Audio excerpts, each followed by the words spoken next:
It's like, what are your goals, man? What's the point of all this? You know, why the hell are you doing all this shit? You know, and I've covered this before. It's because I like it. You know, I found a thing where, oh shit, all right, I like doing this. And then not only do I like doing it, but it gives me, you know, it almost gives me dividends. Get to walk around jacked, which is pretty cool. You know, just get to have a thing that I'm proficient at. Who doesn't fucking want to be the best? And I don't mean that like a LeBron James, like, I want to be number one in the world. Like, not that kind of shit. It's like, even when you're a kid, it's just hardwired in your brain, right? Everybody wants to be the dude who kicks the kickball over the fence. Everybody wants to be the dude who, when they draw something in art class, the teacher holds it up and says, guys, this is what you should be doing. You know, shit like that. You're just hardwired in your mind, you know, even subconsciously, you don't even have to think about it, where to be good at something, some kind of legit skill, right, that's just gonna make you feel good. You know, that's a satisfactory experience. So if you don't have anything like that, if you kind of have like an aimlessness that you feel a lot, where, you know, you go to work, you go to school, you play your games every day, you hang out with some buddies or whatever. Honestly, I mean, that's not fulfilling enough. That's not enough. At least, you know, I don't think it's enough. You've got to have something extra, you know, that kind of supersedes anyone else's opinion or anybody else's thoughts. You got to have something for you, which you can work on for a long time. And I'm not saying that you have to find it immediately, but, you know, I think if you have that kind of aimlessness, and honestly, I think a lot of people in, you know, my demographic, fucking youths, I feel like a lot of them have that. You know, you don't have a thing. You just kind of float around. You exist. And I think if you have that kind of aimlessness, that should be a call to action to at least start, I don't know, looking for something. You know, if you want cool shit to happen to you, then you've got to do shit. You know, you got to at least go, you know, try whatever, right? If you like, I don't know what you might like. If you like digital, if you like music or whatever, you know, fucking download a free,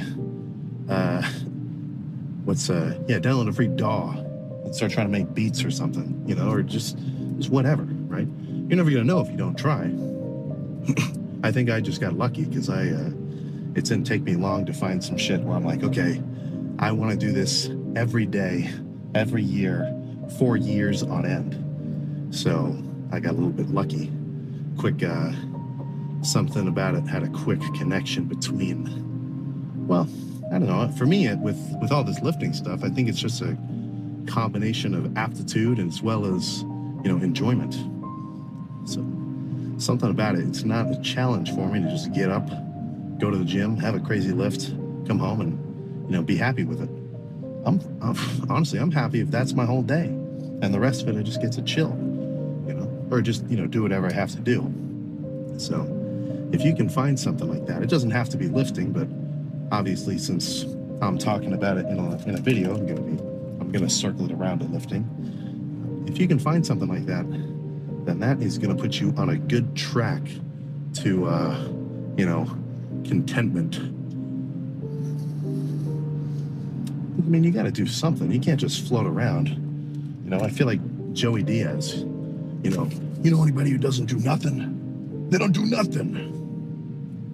Now, unlike Joey Diaz, I'm not gonna say, you know, do heroin, but you know, you get what I'm saying. Everybody has some kind of itch for some kind of something, and it's your responsibility to find out what that is. It's not just gonna get handed to you for sure, or else everybody would be walking around honky-dory. Well, I get to do what I want every day and it's fun. You know, I mean, you might have to take a look at your own situation and think, okay, I better change some shit up. You know, and that might not just be like, okay, I better find something to do, or, you know, I think a lot of it is about your attitude too.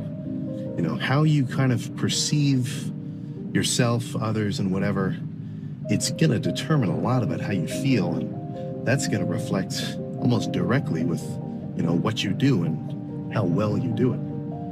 You know, are you where you are because of how you act, or are you acting how you act because of where you are? You know, like if you have kind of like I don't want to do that. Fuck that. I don't want to try any of that.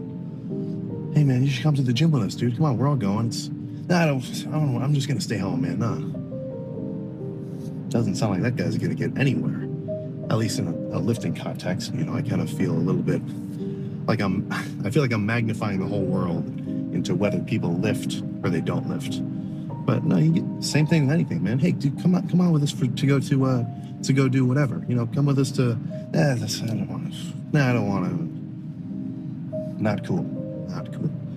You know, if you got more interest and enthusiasm for whatever you're doing, you're just gonna have a better time. You know. I mean, don't forget, you only got so much time on the clock, right? Time is freaking ticking. So if you've got a little something that you might think that you maybe need to be started to do, I feel like I just had an aneurysm. If you know there's something that you think that you want to start doing, you know, time is against you. So you should kind of use that as a little bit of a motivator to just start sooner rather than later. You know, and the more often that you say, yeah, I'll do it later, I mean, yikes. Yikes, yikes, yikes. So I think that's all I got to say about that. It's my little call to action speech. Oh, you got to go in even when you don't want to. You know, let's say you're fucking tired. You're going to feel better if you do it. It's definitely easy to say in retrospect, you know, because even me, you know, if I'm like, it's easy to say that because right now I'm fucking, you know, high energy. I slept well. I ate all my food. Fucking, you know, feel strong, ready for a sick ass pump, and I'm hyped. So I got the perfect conditions for a good lift. But dude, I've had lifts where fucking I was considering just not even going in. And it's been like, fuck it. I'm so fucking tired, man. I'll just take a rest day. Blah, blah, blah, blah. You know, that's when you really got to kind of test yourself, you know. It's easy to say this shit, right? But to actually put it into practice, that's going to fucking test you. And that kind of shit even tests me, man. But if you want it enough, then, you know, you'll sort of feel better after overcoming that fucking mental block or, you know, doing some shit you don't want to do. But the responsible lifter, if that's his shit, you know, if this is your main shit, you're going to organize your whole fucking life around having good lifts on a consistent basis. So for the most part, I don't really even have to challenge myself to go to the gym. It's in my schedule. You know, honestly, the only times I ever think to myself, geez, I should fucking just take a rest day or something, are if I'm fucking lazy with my sleep. Actually, that's honestly the main one. Or if I'm like actually sick, in which it's probably just more beneficial for me to stay home. But the only people that I think need to maybe have a little bit of a more serious self-reflection are when they've been making these posts every fucking, you know, 3 months, every 6 months for the last couple of years. You know, we're like, dude, I'm gonna lock in this bulk, man. I'm gonna seriously grow. And then all that ends up happening is the guy goes to McDonald's a couple extra times a week, but doesn't track anything else and makes zero gains. Or the guys where they're like, okay, I'm gonna get fucking diced this summer. And then as soon as he does like maybe 1 or 2 days of a deficit and he starts to feel a little smaller, feel a little weaker, he just instantly gives up. He's like, screw that, man. I don't want to starve myself. I mean, come on. And dude, there's a word for people like that, which fits pretty fucking well. Right? It's called being a goddamn poser. Right? Anybody can buy a fucking stringer and some baggy sweats and throw some Converse on, or some Vans if you're, you know, if you swing that way, and get a gym membership and start lifting weights. That doesn't make you a serious fucking lifter, man.